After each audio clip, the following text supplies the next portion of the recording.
come and tell you, place your car here or there. In the same way, I am Allah's property and creature. If Allah subhanahu wa ta'ala wants to place me out here in public with everybody and have my freedom, or if Allah subhanahu wa ta'ala, with the wisdom that He has alone, would like to place me in a prison, then this is His choice. He's my creator, and I accept His decree. I remember when I went to my parents, I was quite confused as to what to do. And my mother, she told me, she said, "Son, remember, death only comes once in life."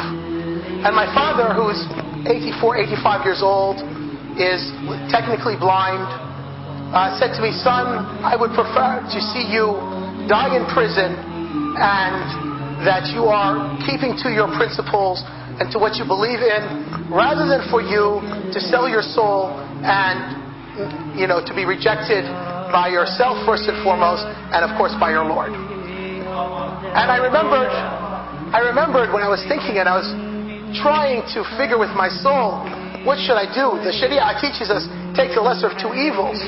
But I remembered that a person who, as a young man, a young boy, I grew up reading his books and loving, his teachings, Sayyid Qutb saying, and he was facing the executioner, "By Allah, the finger which bears witness that there is none worthy of worship than Allah, how could it sign to something which is false?"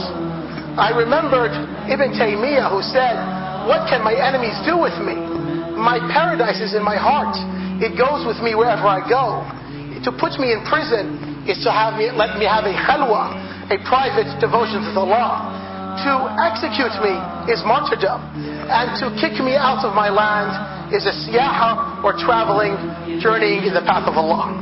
So when I thought of these people who I read their books and studied and taught, and I compared myself, I knew that there was only one choice that I could take in front of me, is that to put my trust in Allah Azza wa Jal and hope for His mercy, and know that whatever Allah decrees for me, in the end, it will only be good.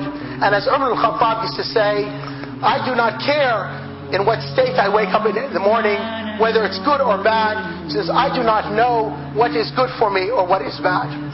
Anyway, brothers and sisters, I don't want to take any more of your time. I only just said these few words that we remind ourselves that in the end we're Muslims. We are pleased with what Allah decrees for us.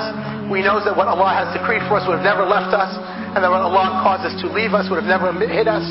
And we also know that our purpose in life is not a PhD in cancer, it's not making this money, but it's to worship Allah. And I can worship Allah just as well in a prison cell as I can outside in this masjid. And I hope Allah subhanahu wa ta'ala returns me back to my brothers and sisters at the earliest time, and that He blesses each and every one of you and the rest of the Muslims with the good of this world and the hereafter. أقول قولي هذا واستغفر الله لي ولكم. سبحانك اللهم وبحمدك أشهد أن لا إله إلا أنت أستغفرك وأتوب إليك. والسلام عليكم ورحمة الله وبركاته.